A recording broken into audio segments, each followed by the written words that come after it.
Hello guys, আসসালামু আলাইকুম। আগামীকাল 19শে ফেব্রুয়ারি থেকে শুরু হতে যাচ্ছে আমাদের বরকতময় মাস রমজান মাস। আসুন রমজান মাসের পবিত্রতা রক্ষা করি।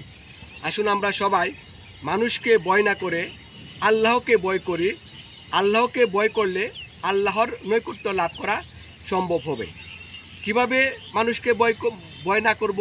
আমরা মানুষকে ভয় করে পর্দা লাগানো হোটেলে বসে খাবার খাবো না, চা খাবো না, ধূমপান করব না, ঘরের ভিতরে বসে লুকিয়ে লুকিয়ে মানুষকে ভয় করে লুকিয়ে লুকিয়ে খাবার খাবো না।